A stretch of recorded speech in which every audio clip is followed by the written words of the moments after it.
Bonjour et bienvenue dans cette nouvelle vidéo. Aujourd'hui, on va parler d'une attraction disparue. Je sais que vous êtes nombreux à me la demander à chaque fois, cette suite des attractions disparues au Futuroscope. Je pense qu'il y a beaucoup d'entre vous qui sont un petit peu nostalgiques. Donc, on va parler tout de suite du défi d'Atlantis qui était présent à la place du bâtiment d'Arthur et les Minimoys. Je commence déjà à en dire trop, donc on se retrouve juste après le générique. Je vous emmène avec moi dans toutes mes explications, c'est parti.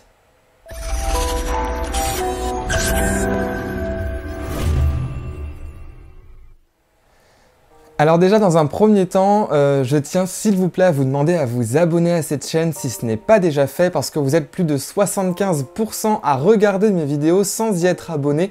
Et ce genre de vidéo, ce genre de contenu me demande beaucoup de travail, de recherche, vous allez voir, parce que je dois trouver des images d'archives, que ce soit des vidéos ou des photos, et après faire tout le script, etc. et retracer un petit peu l'histoire de l'attraction. C'est vrai que c'est assez long, donc le petit pouce bleu également, enfin voilà, tout ça, ça me soutient énormément. Donc n'hésitez pas, on appuie sur le bouton s'abonner, la petite cloche de notification, bien évidemment, si vous souhaitez également être tenu informé des prochaines vidéos qui vont arriver sur la chaîne. Merci à vous. Revenons donc à nos moutons, enfin plutôt à nos attractions.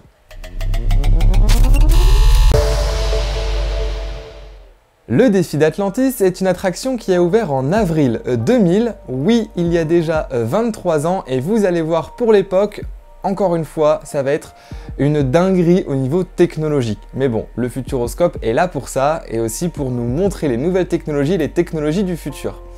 Donc ce bâtiment a été construit fin des années 90 et effectivement c'était un sacré gros chantier car là on est sur un des bâtiments les plus gros et les plus imposants du Futuroscope. On est sur un bâtiment qui est carré en gros, hein, enfin voilà, qui fait un espèce de cube et qui a une envergure de 35 mètres sur chacun de ses côtés. Donc c'est pour ça que je vous laisse un petit peu imaginer la taille du bâtiment, c'est juste énorme. Et donc cette attraction avait pour but en fait de vous emmener un petit peu dans ce que va être le cinéma du futur. Aujourd'hui on en connaît déjà pas mal des simulateurs parce que c'est rentré entre guillemets dans le commun des mortels. On peut même en retrouver dans certains cinémas avec le fameux 4DX. Mais c'est vrai que là, le Futuroscope va nous proposer quelque chose de complètement inédit, de unique au monde. Et moi, je me souviens que ça bougeait quand même pas mal. C'est une attraction qui a fermé pendant que moi, j'avais déjà été au Futuroscope avant que ça ferme. C'est là où je veux en venir, tout simplement. Et je me souviens qu'à l'époque, j'avais été assez impressionné par les mouvements, etc. que faisait cette attraction. Et voilà, c'est vrai que c'était assez impressionnant, donc on va parler de tout ça aujourd'hui dans cette vidéo. Vous allez voir, je vous ai retrouvé des images d'archives juste impressionnantes, je suis trop content de vous avoir retrouvé ça.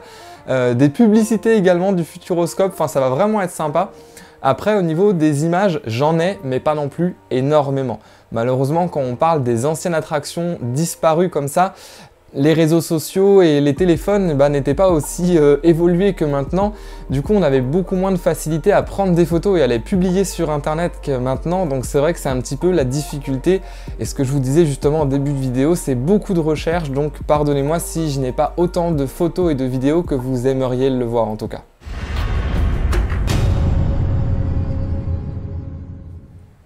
Alors bon, on va parler un petit peu du fonctionnement du bâtiment et de l'attraction, même si bon nombre d'entre vous le connaissent parce qu'aujourd'hui c'est le bâtiment qui accueille l'attraction Arthur l'Aventure 4D. Alors il y a certaines choses qui ont légèrement changé, notamment au niveau de la file d'attente et de l'accès aux étages, car oui, pour ceux qui ne connaissent pas encore ce bâtiment et l'attraction, eh bien il dispose de 5 étages différents. Nous, le commun des mortels, on ne connaît que 3 niveaux.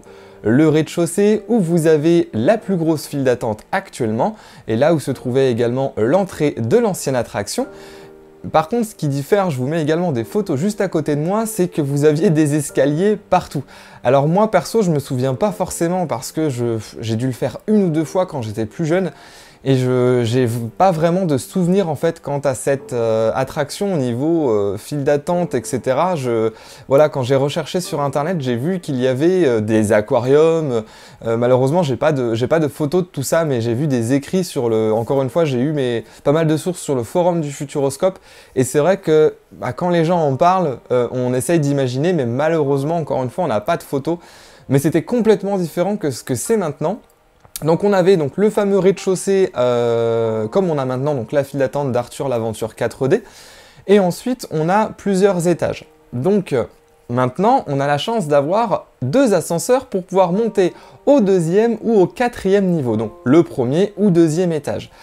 Avant il n'y avait pas d'ascenseur, donc il fallait tout se taper par les escaliers que l'on emprunte maintenant en partie pour sortir de l'attraction Arthur l'Aventure 4D, parce qu'on y accède via un ascenseur, mais on redescend par des escaliers, ce qui est quand même beaucoup plus pratique, vu le monde qui sort de l'attraction d'un seul coup, par les ascenseurs, ça ferait pas gagner beaucoup de temps et ce serait un peu le bordel. Donc du coup voilà, on a ces étages-là et le fonctionnement de l'attraction était le même qu'à aujourd'hui. C'est-à-dire, si jamais il n'y a pas beaucoup de monde, s'il n'y a pas forte affluence dans le parc, ça va uniquement être le niveau 2, donc l'étage 4, qui va être utilisé, tout simplement parce que les 2 simulateurs qui sont à l'étage numéro 2 sont en face de l'écran. Donc on va être un peu plus centré, alors que quand on est au premier étage, donc au niveau 2, enfin au premier niveau, donc à l'étage 2, enfin voilà, c'est un petit peu compliqué, mais on va y arriver. Bon en fait, vu qu'on est au niveau des nacelles et l'écran hémisphérique de 900 mètres carrés, je le rappelle, est quand même très grand et assez haut. Donc en fait, on a toujours l'impression d'avoir le cou un peu relevé. On a exactement la même chose dans Arthur, parce que c'est exactement la même salle, les mêmes simulateurs, c'est la même chose.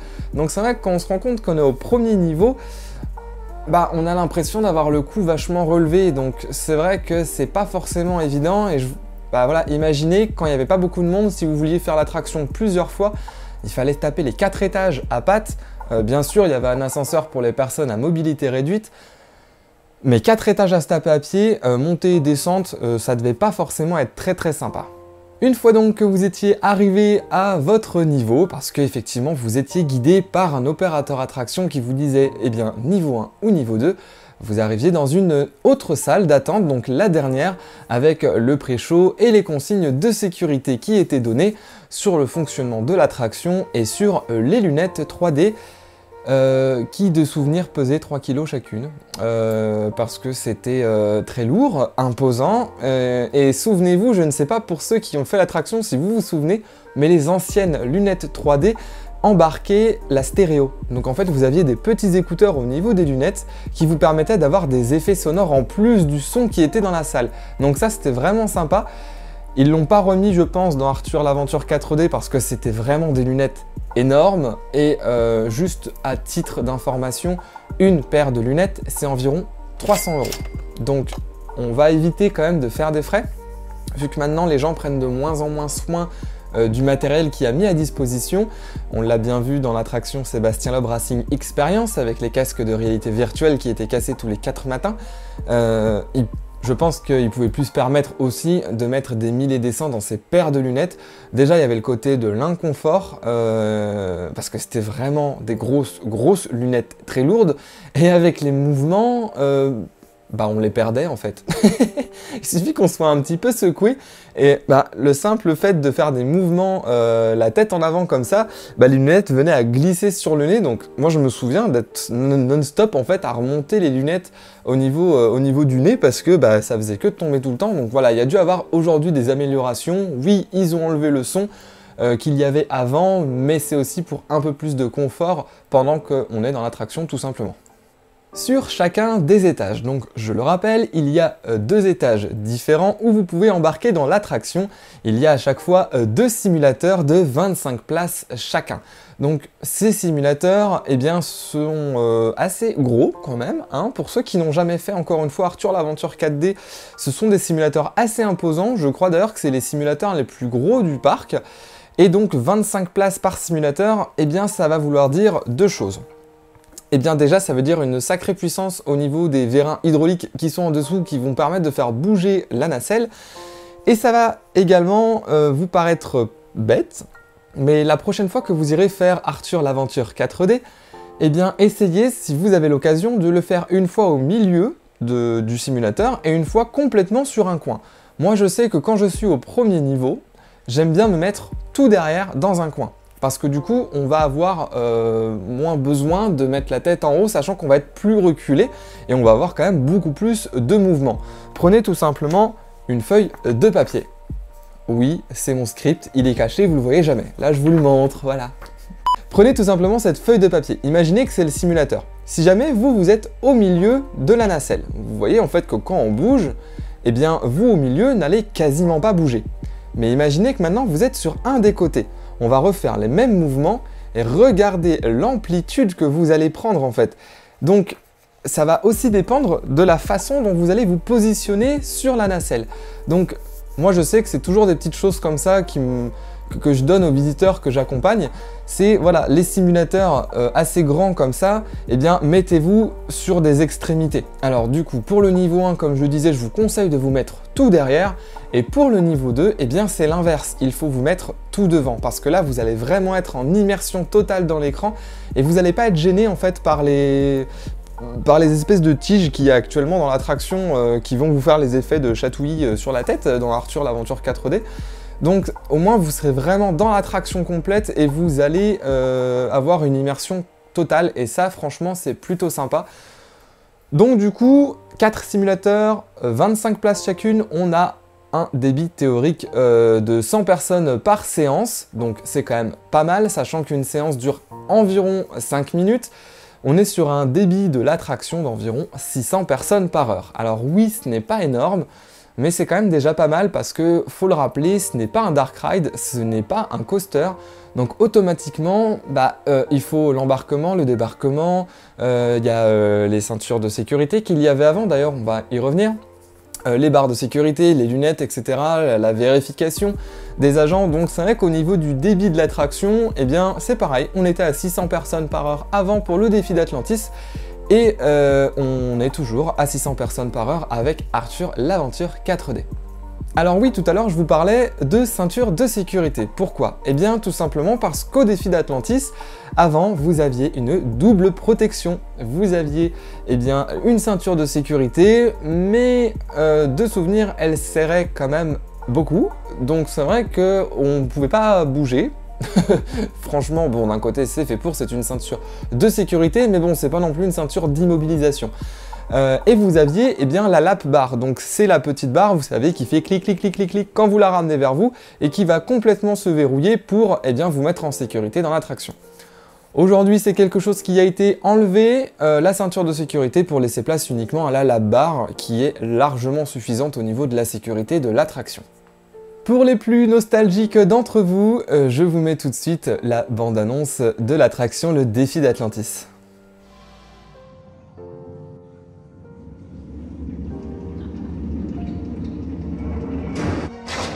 Attention! Regardez où vous allez!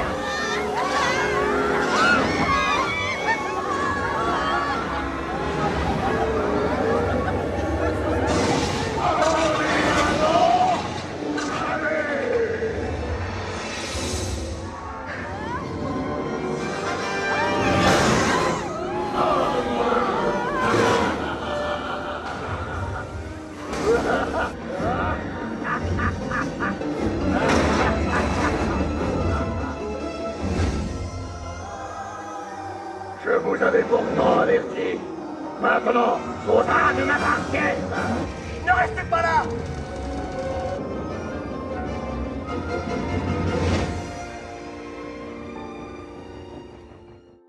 Alors je sais pas ce que vous en pensez, mais je n'en avais quasiment pas de souvenir. Je l'ai tellement fait peu de fois et il y a hyper longtemps que du coup, même de revoir les images, ça ne me rappelle pas grand chose en fait. Alors n'hésitez pas, vous, à me dire en commentaire si vous aviez fait l'attraction, si vous vous en souvenez, si vous en avez un bon souvenir. Est-ce que d'ailleurs vous préférez tout simplement le défi d'Atlantis ou maintenant Arthur l'aventure 4D? N'hésitez pas à me dire en commentaire, franchement ça peut être sympa qu'on fasse un espèce de petit sondage comme ça, quitte à le publier également sur Instagram pour voir si vous étiez plus team Atlantis ou team Arthur, ça pourrait être sympa.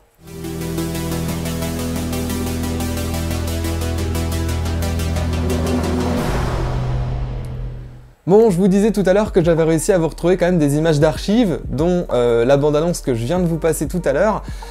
J'ai également retrouvé une publicité datant des années 2000 qui était là pour promouvoir l'arrivée de cette nouvelle attraction, le défi d'Atlantis. Ça fout un sacré coup de vieux. Bref, je vous en dis pas plus, je vous montre ça maintenant. Relevez le défi d'Atlantis, la nouvelle attraction du parc du Futuroscope. 0825 126 126. Parc du Futuroscope. Beaucoup plus que des images. Ah ça je vous avais prévenu, hein. Ça n'a rien à voir avec les publicités qu'on a maintenant pour le Futuroscope, qu'on a eu à Torle-et-Arrigo pour Objectif Mars et qu'on a maintenant pour Chasseurs de Tornades. Ben, on était dans les années 2000, donc 23 ans en arrière, on n'était pas du tout sur la même conception, mais franchement je suis super content d'avoir pu retrouver ces publicités parce que bah, ça fait partie de l'histoire du Futuroscope, ça fait partie tout simplement de l'histoire de la communication du parc. Et c'est là qu'on voit aussi l'avancée, que ce soit au niveau, on parle souvent des attractions, etc., mais on parle pas de la communication. Et voir une publicité comme ça fait complètement ringard aujourd'hui, on est d'accord. Si demain le Futuroscope nous publie une attraction comme ça pour Mission Bermude, une publicité pardon comme ça pour Mission Bermude, j'ai pas envie d'y aller. mais voilà, c'est vrai que les choses avancent, les choses évoluent. C'est pour ça qu'il y a des attractions qui disparaissent, d'autres qui arrivent tout simplement pour ne pas apparaître pour un parc ringard. Il faut pouvoir avancer.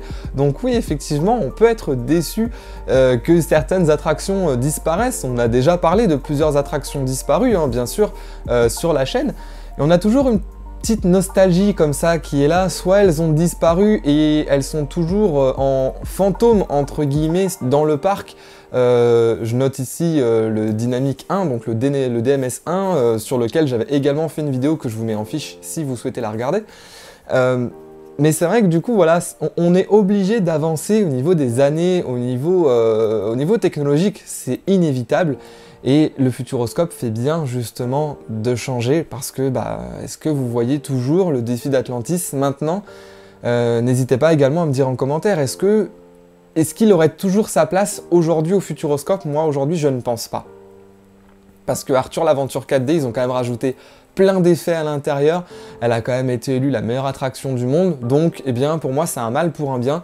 Tout en gardant l'architecture, le bâtiment et le fonctionnement principal avec l'écran hémisphérique, la 3D et les simulateurs, mais en rajoutant des effets et en changeant le film, ils ont réussi à refaire une attraction complètement nouvelle et qui fonctionne toujours aujourd'hui.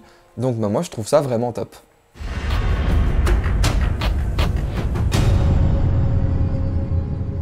Mais voilà, effectivement, il faut qu'on parle de la fermeture, car après plus de 8 ans et demi d'ouverture et plus de 9 millions de visiteurs ayant embarqué dans cette attraction, c'est le 4 janvier 2009 à 18 h que le défi d'Atlantis va tirer sa révérence. Et oui, c'est terminé, les derniers visiteurs ont pris place dans l'attraction, c'est le dernier tour. Et voilà, moi j'ai jamais vécu de dernier tour dans une attraction au Futuroscope, mais j'avoue que je pense qu'il y aurait une petite émotion qui se dégagera. J'espère en vivre un jour. J'aurais pu en vivre très clairement avec Sébastien Loeb Racing Experience, mais j'étais plus content, qu'elle disparaisse, donc c'était plus des larmes de bonheur qu'aurait pu couler, je sais pas. Ouais, arrête, je suis trop méchant avec cette attraction. Mais je sais que la machine à voyager dans le temps, donc les lapins crétins, va peut-être aussi bientôt disparaître. Arthur l'Aventure 4D, ça fait quand même maintenant plus de 10 ans qu'elle est là, donc elle va peut-être aussi changer un jour. Donc voilà, on risque de connaître ces prochaines années des changements et également les disparitions des attractions qui sont actuellement ici. Et j'espère qu'on pourra vivre ça ensemble, quitte à organiser une journée sur le parc de la dernière journée d'ouverture, histoire de faire une vidéo en direct et d'avoir un petit peu les ressentis de chacun. Voilà, j'ai pas mal de projets comme ça qui peuvent être mis en œuvre par la suite. N'hésitez pas également à me dire ce que vous en pensez en commentaire si vous aimeriez voir ce genre de vidéo. Et donc, après la fermeture en 2009 de cette attraction, le Futuroscope a décidé de faire quelque chose de vraiment top. Et c'est pas unique, parce qu'aujourd'hui il y a d'autres parcs qui le font. C'est de découper tout simplement la pellicule, les pellicules parce qu'il y en avait deux au vu de la 3D, de découper la pellicule du film Le Défi d'Atlantis pour les mettre dans des blocs en verre et les mettre en vente au niveau des boutiques du Futuroscope tout simplement. Ces blocs en verre, incluant les pellicules, étaient à vendre au prix de 9,90 € et eh bien c'était tout simplement un produit unique parce que chaque pellicule obligatoirement a été différente. Et d'ailleurs, je serais vraiment curieux de savoir si vous en avez une chez vous. Et si c'est le cas, eh bien s'il vous plaît, envoyez-moi une photo par message privé sur Instagram, et je les publierai en story parce que je trouve ça vraiment top. Là, on n'est pas sur un simple goodies du parc, on n'est pas sur un simple objet qui a été fait par la com du parc en fait. On est vraiment sur quelque chose qui retrace l'histoire du parc, qui est unique et aujourd'hui qui est vraiment collector. Imaginez, vous avez chez vous un morceau de pellicule d'un film qui n'existe plus. C'est juste impressionnant. Avant, pour petite information, le film était également diffusé dans un parc en Allemagne qui se nommait Phantasialand, qui se nomme toujours d'ailleurs Phantasialand. Et cette attraction est également fermée aujourd'hui. Elle a été diffusée également à Las Vegas, dans d'autres attractions et dans d'autres parcs d'attractions. Mais aujourd'hui, plus aucun parc d'attractions ne diffuse ce film. Donc là, ce que vous avez chez vous, si vous avez ce morceau de pellicule, c'est collector. Gardez-le. Ne le donnez et ne le jetez surtout pas. Sauf si vous voulez me le donner, moi je suis preneur, il prendra très bien sa place au niveau de la décoration et franchement je serais hyper heureux d'en avoir un. Donc voilà, en tout cas je trouve ça vraiment top et petite info également, il n'y en a eu que 600 de fait. Alors que je sais que ça paraît déjà beaucoup, 600, sachant que on était sur une double pellicule à 24 images par seconde sur un film d'une durée d'environ 5 minutes. Donc on avait environ 10 000 images. Donc c'est vrai que les 600, ça paraissait très très peu. Donc j'espère qu'il y en a qui ne se sont pas perdus, qui ne se sont pas retrouvés à la poubelle ou qui ne sont pas à mourir dans un placard parce que si vous avez ça chez vous, c'est une pièce de collection, encore une fois. Donc sachez que vous avez chez vous quelque chose qui a appartenu au Futuroscope et qui retrace son histoire, donc gardez-le précieusement s'il vous plaît. D'ailleurs, dites-moi ce que vous en pensez, est-ce que vous aimeriez bien qu'il fasse ça pour les autres attractions? Par exemple, quand Arthur l'aventure 4D va disparaître, sachant que c'est encore un film qui est diffusé sur pellicule, eh bien, est-ce que vous aimeriez pouvoir acheter un morceau de cette pellicule en souvenir de l'attraction? Moi je sais que si jamais ils font ça, j'en achète un, c'est obligé. Pareil pour le monde de l'invisible, même si c'est pas forcément une attraction que j'apprécie parce que ça reste un documentaire, c'est quelque chose qui fait partie en fait du parc du Futuroscope et il est aussi sur pellicule. Donc franchement ce serait vraiment top qu'ils refassent ça à l'avenir. Si jamais vous passez par là, voilà, ce serait plutôt cool et je pense que ça plairait à beaucoup de monde de repartir avec un petit bout d'une attraction du Futuroscope. Voilà en tout cas pour le défi d'Atlantis. Cette vidéo était quand même assez longue, on a beaucoup parlé, enfin j'ai beaucoup parlé, mais en tout cas n'hésitez pas à me dire si vous en voulez d'autres, à me donner des idées également en commentaire, même si j'en ai, eh bien peut-être qu'il y a des attractions sur lesquelles vous souhaiteriez qu'on aborde un petit peu le sujet plus rapidement. Je sais que par exemple il y avait l'attraction avec les dinosaures qui était avant la machine à voyager dans le temps. Alors, je sais plus exactement comment elle s'appelle, comment s'appelait le nom, mais je sais qu'il y a plein d'attractions. Il y a celle avant l'extraordinaire voyage, enfin il y en a plein, encore à faire. Donc n'hésitez pas à me donner des idées, à me dire si ce contenu vous plaît. Encore une fois, n'hésitez pas à vous abonner, à lâcher le petit pouce bleu et à partager autour de vous. J'aimerais bien atteindre au moins, s'il vous plaît, les 900 pour 2024. Ce serait vraiment, vraiment top. Le plus beau cadeau que vous pourriez me faire pour la nouvelle année, c'est les 1000. Donc franchement, si vous sentez le courage, eh bien vous partagez sur les réseaux, sur Facebook, sur Instagram, sur TikTok. N'hésitez pas à partager parce que ça me ferait bien tout simplement un très gros soutien et ça me ferait super plaisir tout simplement. Bref, je vous fais plein de gros bisous, je vous dis à mercredi prochain pour la prochaine vidéo qui se déroulera directement,